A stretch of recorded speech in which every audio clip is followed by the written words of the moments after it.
Hi everyone, it's the Catholic CEO, Henry Kutarna. Welcome to this Catholic Business Wisdom Series. Topic today, Basic Startup Protocol. I'd like to cover with you the basics of how to prepare yourself for starting a business. And this includes not only a side gig or a home-based business, but also transitioning. Let's say you're in a corporate job, or you're in a production job and you want to start your own business. There are still all of the considerations I'm going to discuss today matter in these situations. And so my point is to try to give you a checklist of the basic startup protocol. And I want to mention at the beginning that at the Catholic CEO, we have courses. We have a home-based business course. We have some free material. We have the 3 times a week emails, which are composites of all sorts of business wisdom. We have a Catholic Business Accelerator program that you can sign up for, and you can work with us for a 6-month burst of time to get your startup going and to expand your business. We have lots of tools, lots of resources, and today I want to give you 4 main topics of how to do a basic startup. I'm going to talk, number 1, about the mindset, number 2, about personal preparation, number 3, business preparation, and number 4, putting it all together. Let's take a crack at this. The first topic is the mindset. For somebody to own a business, it takes a certain kind of mindset. I would like to assure you at the very beginning, many people can do this. Most people can do this. And yet, there are some people for whom the business world, the business life just won't work.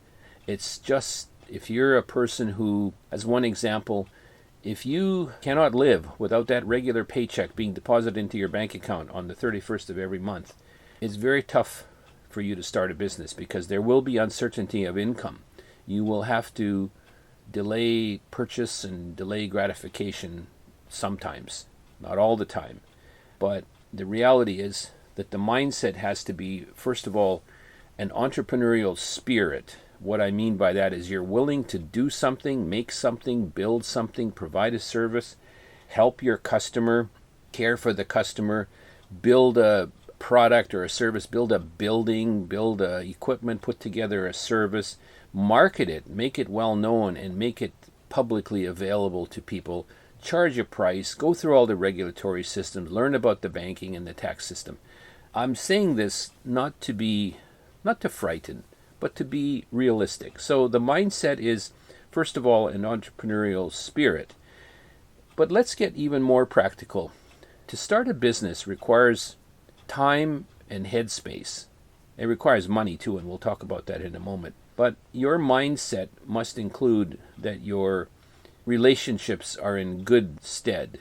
If you are in the middle of a toxic relationship problem, if you've been recently bereaved, you've lost somebody, a husband or a wife or a child or a parent, and you're going through grieving, if you've had serious medical issues or you're about to enter into a serious medical situation, if you have an emotional attachment to something, or you're in a conflict situation with family or your spouse or your children or other people, you would have to think carefully about whether you're ready to start a business. You can see what I mean by the mindset.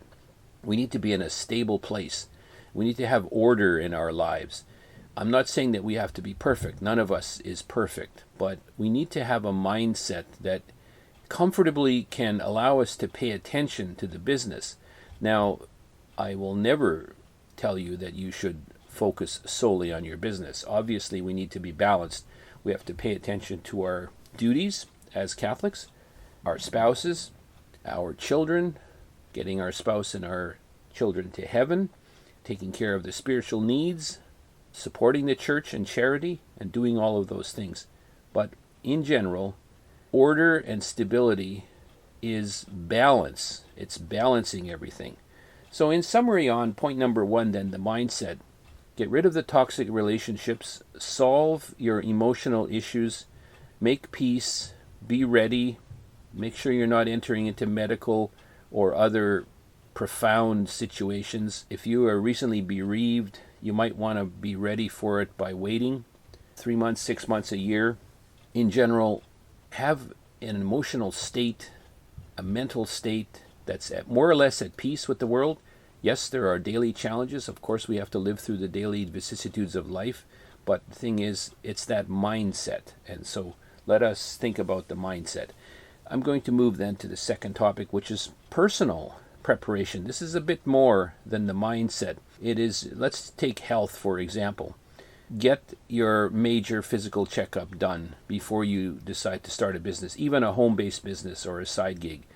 Get to the dentist, get to the chiro, get to the medical doctor, go to the clinic, get all your tests, do the things that are necessary to assess where you are.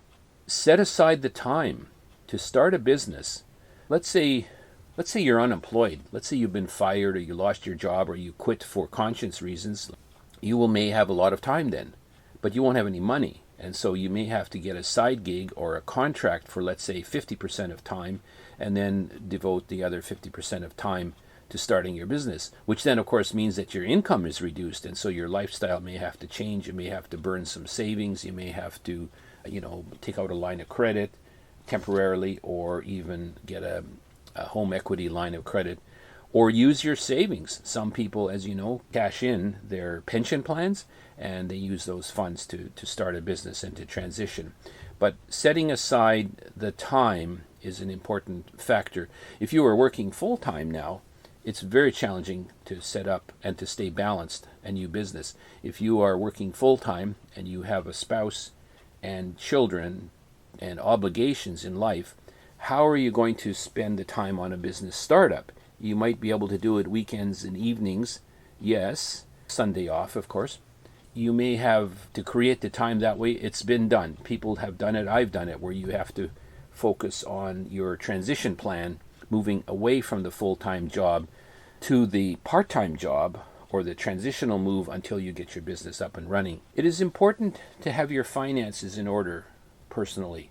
Make sure that you have some savings so that you can live for 3 to 6 months without the pressure, the added pressure of the startup nature of the business, but also then, the realities of life. If you're about to send your kids off to college, or you're going to, send them to a private Catholic high school with a classical curriculum or something like that, you need to have your finances in order. It's also important that you have the assent.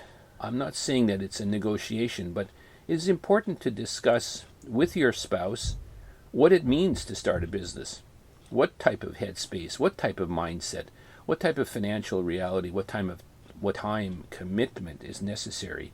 And so having a discussion with a spouse, something like, if you ever read some of the prophecies and some of the mystics, they'll tell you about how Saint Joseph and the Blessed Virgin Mary had beautiful conversations committing to each other about how they would give their life to each other.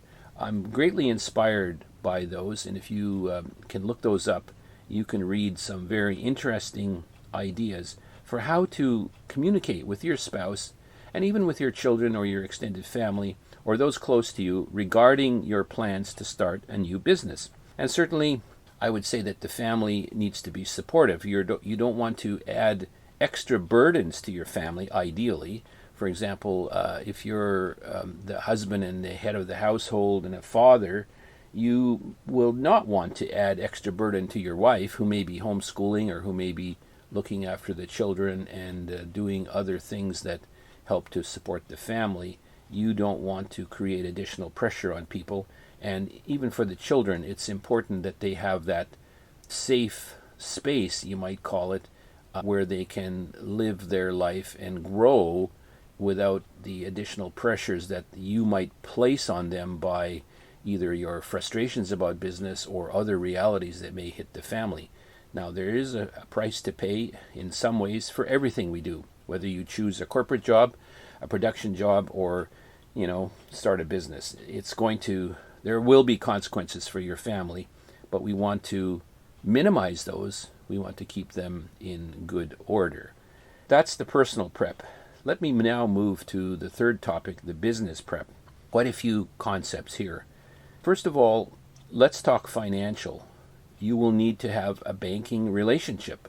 You should start a bank account separately from your family's home account. You should segregate those funds for the business from the family's funds. Even if you don't incorporate a business and become a limited company, limited corporation, you should have a banking relationship. You should have analysis and consideration. We have a lot of materials about this on using other people's money, such as bank loans, bank lines of credit, angel financing, venture capital financing, or bootstrapping, self-financing your business using your savings or equity in your home or other sources of income. Maybe you have bequests, maybe you have an inheritance, and you want to invest that responsibly in starting a business. And so to prep for the business, it is very important that you have good financial spreadsheet capabilities so that you can analyze and run scenarios. You should practice the art of anticipating financial expectations and realities. You need to talk about your product with your closest advisors. It could be your spouse, it could be your children, or it could be other business people that you are close to, for example, at your parish or in your neighborhood. What is the product or service? There is a concept, and I'll repeat this several times probably, minimum viable product. Don't forget that the name of the game is to get revenue as soon as possible. Don't be building a very complex product with multiple features. Don't be looking at different geographical markets. Don't be looking at complex different supply chains or complex different joining together with other companies to do sophisticated fancy marketing or fancy arrangements. The concept of the minimum viable product is applicable to startups. Most people understand that. It's the best way to start. In fact, it's the only way to start, because you need to focus your attention on getting to market as quickly as possible, starting to get some revenue and cash flow going by the minimum viable product. As we say, version 1.0. Get it to market, start selling it, even if it's in an elementary stage. And that will help you to get market reconnaissance, market information. And it'll help you to understand what your customers think of your product. And you can fairly quickly then add features, you can add products, you can open up new geographic markets, you can develop new products, you can create various relationships among your products, you can create a suite of products, you can create a platform, you can do all those sorts of things. But the concept of minimum viable product is so important. You should become aware of the regulatory requirements.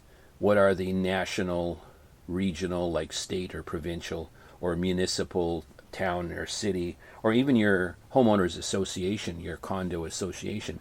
What are the regulations governing your business? If you're going to roast coffee in your garage, can you actually do that? Or will the smokestack emitting the odor of roasting coffee, put you afoul of certain regulatory requirements?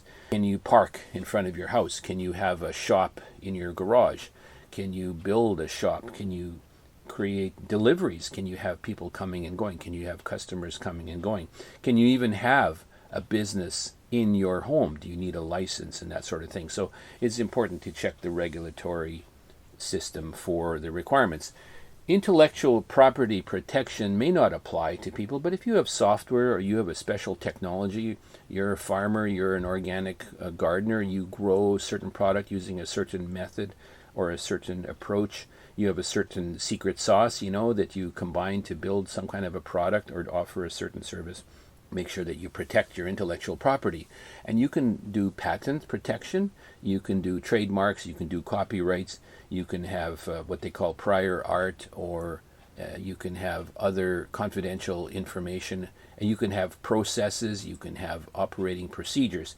Things like that are all part of your what they call IP, your intellectual property, and you need to protect it, keep it confidential. Because why? Because your competitors might be looking over your shoulder, and you might have somebody trying to steal your intellectual property, or at the very least create a barrier to your own growth as a business, because you might have a copycat, or you might have somebody that basically steals your industrial formula and your process. And this includes, by the way, confidentiality agreements, NDAs, non-disclosure agreements with your staff and your contractors and your suppliers. So lots of thought there about intellectual property. It's important that you understand your market, so market segmentation analysis. You have to understand where you're going to sell your product, for what price, what kind of a sales cycle, how long will it take from the time you make the customer aware of your product till they make the buy decision, and shortening that. There's a whole sales process, there's a whole marketing process. And these are not, you don't need to be a sales or marketing professional to do this, but you do need to pay attention to it. You need to think carefully and do some research. There would be some homework that you would need to do to understand your market and how the product or the service should be sold. You'll need to do what we call customer discovery, which is not a sales call, but it's a way of contacting, I guess you could say, past customers, if you're in business, potential customers who don't buy from you, who said no, let's say, as an example. The customer discovery process, you can contact me, and I've got a couple of info sheets I could send you on that. Customer discovery is a way to understand what the customer wants, needs, what do they like about your product, what do they don't like about your product, what were the advantages of your product, what were the features that resonated with them or that they found irritating, even the use of the product. Was it easy to set up? Is it easy to use? Is it confusing? Customer discovery, it's an important thing. The whole topic of website, social media, platforms, getting your message out, having e-commerce capability on your website. Complex topics in many ways, but the world is full of professionals. Your parish will have, I'm thinking of a parish that I know quite well, probably 10 different people in the parish of maybe 300, 400, 500 families who are experts in social media and in e-commerce. And so it is important that you pay attention to that, because you can't operate without a website and some kind of a social media strategy to drive traffic to your website and to inform people about your product or services. Your operations procedures, you'll need to have clear definition, not only if you have employees, but even if it's just for your own family or for yourself. You'll need to have procedures. You'll need to have clarity on what process, particularly if you have safety rules or if you have danger or hazardous materials rules that you have to follow. You'll need to make sure that your process, your operations procedures are well documented and followed. You'll need to have advisors. Of course, you'll have your professional advisors. You might have a tax expert. You might have an external accountant. You might have a finance expert. You might have a production expert. You might have an advisory board of people that are familiar with the product or service that you're offering. And you might have a private advisor that advises you, a PAB. I often refer to the personal advisory board as a powerful tool, to give yourself advice and to have somebody watching your back. The trouble with most of us as entrepreneurs is that we tend to get our head down and focus on the work at hand, and we forget that sometimes somebody who's more objective and detached from the situation can actually spot things that we don't see, because we've lost, we don't see the forest for the trees. We're lost in the minutiae of our business. So the importance of having a personal advisory board and advisory services. It's important to be able to do good financial spreadsheet analysis. This is very scary for a lot of people, but I recommend that you take the time to learn how to read and understand financial statements and do forecasting and reviews on your spreadsheet analysis so that you can simulate different situations. You can anticipate, and you can look at your weekly metrics, your dashboard, which is a way of measuring the performance of your business on a regular basis. You can combine that with the ability to forecast and to do scenario building so that you can see what might happen under different situations. There's an art and a science to this. It's a whole other topic, but it is something that's very important. Those are some major business prep ideas. You might want to also have an organization chart, and all the spots on it might be filled with fractionally you and a couple of other people, or just you yourself. But you'll still need to be careful to divide your time between the sales function, the packaging function, the production function, and the leadership and the financing and all of that. So business prep, lots of steps to think about. Check with us. We have courses. We have all sorts of information about how to do this. Finally, I'll wrap up today by saying, how do we put it all together? Well, we do everything that I just discussed, but in the end, what you will do is you'll create a checklist of all the things that we talked about today, and many more that you will discover on your own. You have that checklist, and you should make sure that you are ready with a green light or a check mark on every box. Then you should have a soft launch where you gradually, just quietly step into the marketplace and work out the bugs and get going and kind of get practiced, get your processes and systems in order, and then have an official start date.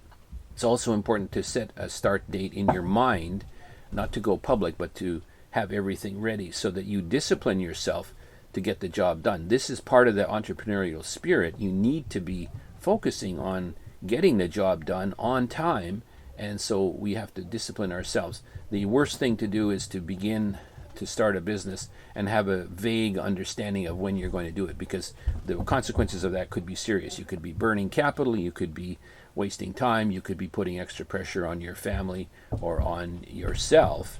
And if you put a deadline date, you might say a line in the sand, a calendar date by which you want to be ready for your soft launch or your official public launch, it's a good way to operate. It's a good tool to operate. So there you go. It's a real short version today, basic startup protocol. But this is how you start a business, whether it's a small home-based business, a side gig, a transition gig in order to build your big business, or plunging right into it directly. In all of these cases, you're going to need to follow these types of steps, and you need to have the mindset and the personal and business prep, and then put it all together. So God bless you in this enterprise. It's a wonderful world to be in, the business of opening and starting and running your own business, particularly a family business. I wish you the best of luck in this, and we'll stay tuned for more information about the Catholic Business Wisdom series. It's Henry Kutarna, the Catholic CEO. God bless you.